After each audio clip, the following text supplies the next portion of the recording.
What's going on, everyone? My name is Under the Radar, and welcome back to the Draft League Viabilities. In the last episode, I briefly touched on Tapu Bulu because I think that this core is just so unbelievably easy to find success with in the Draft League. And because of that, I really don't want to waste much time, and I want to hop right into talking about this amazing team that I think could do a lot of work. So in case you guys have been living under a rock for the past year or so, then obviously Tapu Bulu, Heatran go amazingly together. Let's just go ahead and talk about the obvious. Grassy terrain makes Heatran only 2 times weak to Earthquake and instantly makes him much harder to kill. On top of that, the grassy terrain means that leftovers plus grassy terrain heals up Heatran a whole lot more, and it makes the fact that it doesn't have reliable recovery not as big of a deal. Add on to the fact that Leech Seed can also be a factor in this, so ultimately these two just work so well together. Defensively, it's stupid how good they are together. Tapu Bulu is 4 times weak to poison, Heatran is immune to poison. Tapu Bulu is weak to ice, Heatran resists ice. Tapu Bulu is weak to flying, Heatran resists flying. Tapu Bulu is weak to fire, Heatran is immune to fire. Heatran is weak to fighting, Tapu Bulu resists fighting. Heatran is weak to ground, Tapu Bulu resists ground. Can you guys see where I'm going with this? These things are just too good defensively. Now, I know somebody out there is probably going to say, Kelly, you're only recording these to get views off of Dan getting Tapu Bulu and Heatran in the WBE. Nope, I sent these off to have the graphics done whenever I also had the Jirachi and Togekiss graphics done. So I just had to wait to upload these when Jirachi and Togekiss was done. Whatever, I don't have to explain myself, but I promise you I'm not doing it for that reason. I'm doing it because I think these two are very easy to build around. Whenever I said that Tapu Bulu is a little difficult to make its weaknesses helped out, Heatran is the one mon that can do it perfectly.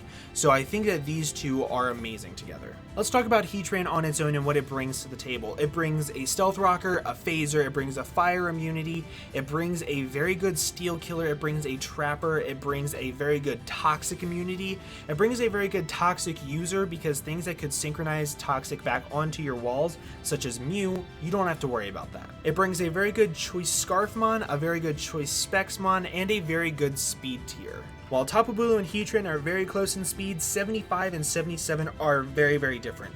75 is a little bit common, but 77 outspeeds 75, so everything's 75 and under. Heatran can outspeed, where Tapu Bulu may not always outspeed them. The biggest thing that, in my opinion, Heatran does bring to the table, though, is its Stealth Rock ability. Tapu Bulu loves hazards. It loves Stealth Rocks. It loves having something come in, take Stealth Rocks, a layer of spikes, get Leech Seed on it, and then you beat it with Horn Leech. It absolutely loves that. The biggest thing that Leech Seed on Tapu Bulu does is it forces Pokemon to want to switch out. Things such as Registeel.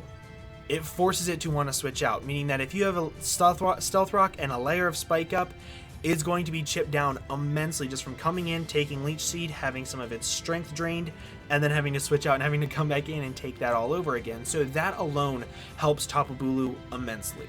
Heatran on its own, though, in my opinion, is not the best mon. What makes it good is this pair. Now, I'm not gonna lie, one of the things that really hurts Heatran is its 4 move slot syndrome. Every single week you're gonna wanna run Stealth Rocks, every single week you're gonna wanna run Fire coverage, Steel coverage, you're gonna wanna run Toxic, you're gonna wanna run Roar, you're gonna wanna run like an offensive set, you're gonna wanna run a whole bunch of different sets at the same time, and that's Heatran's biggest problem. But what you're going to find is that the best item that you can put on it is a Shuca-Berry or an Air Balloon. So because of that, that really hurts Heatran's viability, in my opinion. However, with grassy terrain, you free all that up. So in this pair, Heatran is much more viable than it is on its own with something that isn't Tapu Bulu. So I don't really know whether to grade Heatran on its own for this, or to grade it in the pair. In the pair, I'm going to give Heatran a solid A-. By itself, I'm going to give Heatran a C. Its Earthquake weakness is way too prominent. Now, keep in mind, I'm talking about outside of the pair of Tapu Bulu plus Heatran, so that's why it has a C outside of this, but with it, I would give it an A-. But its Earthquake weakness is way too prominent. And on top of that, with Z moves now, even with a Shokaberry, it's very hard for it to live. And then on top of that, you even have a special ground type move that's very hard for it to switch into in Earth Power. On top of that, also having a weakness to Fighting and Water, which are two very, very, very common moves that are used in pretty much any draft. It's hard for it to be a good wall, especially whenever its best recovery is leftovers or the 50% berry. So that alone really, really hurts Heatran by itself. I've seen people that love using Heatran by itself, and I think it's just weird. One really good thing about Heatran is that it gives you two typings in two different cores. It gives you a Fire in your Fire, Water, Grass, and your Steel in your Dragon Fairy Steel. Paired with Tapu Bulu, that gives you a Fire and Grass and a Steel and Fairy. So it's very, very interesting indeed to have four typings that go very well in cores in two mons.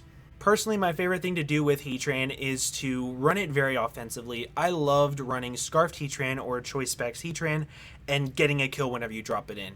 Choice Specs Fire Blast coming from a Heatran is so stupid hard to switch into. And now with Z moves coming into the play, if you even run offensive with like Grassium Z and Solar Beam, Z Bloom Doom is even very hard for Heatran to have switch-ins, just because water types can't switch into a Heatran that's running Grassium Z and Bloom Doom. So because of that, it can be good as an offensive Pokemon. As a defensive Pokemon, I really don't think it's the best though. So let's go ahead and talk about this team idea that I have for Heatran plus Tapu Bulu. Now, one thing that I think would support these two mons very, very well is Sticky Webs. And in my opinion, the best Sticky Webs user right now is Galvantula. So because of that, I think Galvantula goes really, really well with these two. It puts enough pressure on grass types to bulky water types for Heatran that they probably won't even want to come to a game. Switching into Woodhammer, Hornleech, and Thunder at the same time is very, very difficult. It also gives you your pseudo-fast electric type.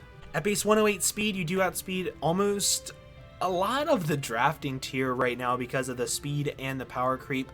You outspeed things like Garchomp, Thundy T, you force things like Latios, you force Thundy I, you force a lot of things to run Timid, and that's super important as well. With Sticky Webs, I think you need a very, very, very good spin blocker, and a very good spin blocker that I think is kind of sort of underrated right now is actually Mega Sableye. I think Mega Sableye goes perfect with this because along with grassy terrain, you get leftovers recovery on Mega Sableye, with it being very fat, having the magic bounce ability so you can't be toxic, being able to bounce back hazards at the same time. Normally whenever you see Mega Sableye, you don't even bring hazards. So because of that, it's very good at preventing hazards and stopping rapid spinners. So these four mons all together can support each other very, very well, and realistically, Tapu Bulu Heatran are the only two super expensive mons out of the two if you're in a tier-based or if you're in a draft-based or a price-based or tier-based. Jesus, I sound so stupid. And then another thing that I think is super, super, super cool with this pair is Bisharp. Now hear me out on this. Bisharp's typing is completely null and voided. You have Heatran for Steel and you have Mega Sableye for Dark. However, with Sticky Webs, you can outspeed a lot of things with Bisharp. Not to mention that gives you Sucker Punch knockoff, and the most important thing that Bisharp does is it stops defog.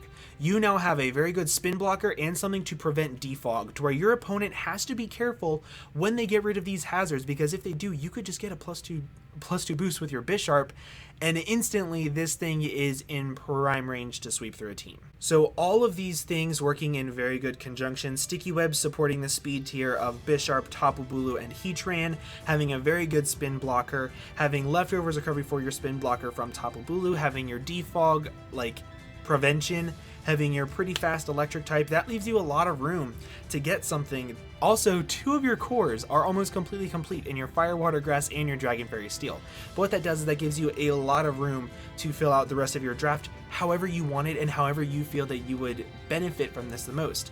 If you feel that Heatran, Tapu Bulu, Mega Sableye is enough bulk for you, then you can go pure offense and you can try to break through some stuff. Or if you want another couple walls plus another wall breaker, some pivoting, you can get all of that with these 5 specific mons. Normally a draft is between 10 to 11 mons, so you can definitely bounce back from taking these 5 mons to customize the draft to however you want it. Now I know that this whole thing turned into more of a how I would draft around Heatran Tapu Bulu. However, I think with a team like that, Heatran and Tapu Bulu becomes super viable. It becomes a top tier pair, in my opinion, an A pair, like a grade A pair in the Draft League format. So that's kind of why I wanted to talk about it, because I know a lot of people are going to be like, well, Heatran has this wrong with it, this wrong with it, this wrong with it, and then Tapu Bulu has this wrong with it, this wrong with it, this wrong with it. Yes, but it can be supported, and you can have it benefit very, very easily, and those 5 mons I think do it the best. However, one last time I will reiterate, Heatran I think is a C mon outside of this pair. Inside this pair, I think it's like a solid A mon just because of how easy it can support each other. But guys, I kind of took a new approach with it this week in the Draft League Viability. I hope you guys did like it. I kind of wanted to talk about some other ideas that I had aside from just the 2 mons in general that I think were really, really good. But I also wanted to talk about some other mons that can really benefit from Tapu Bulu and Heatran together. If you guys did like this kind of sort of new way that I'm going to try to implement a little bit of in the Draft League Viabilities, make sure you leave a like down below for me. Also, leave a comment letting me know what you think of the pair of Tapu Bulu plus Heatran. Also guys, make sure you let me know what you like, dislike about Heatran, and what other mons you think would go well with the Tapu Bulu Heatran core. But guys, with that, I'm going to go ahead and get on out of here. Thank you all again so much for watching, and I will see you all in the next video. Bye-bye.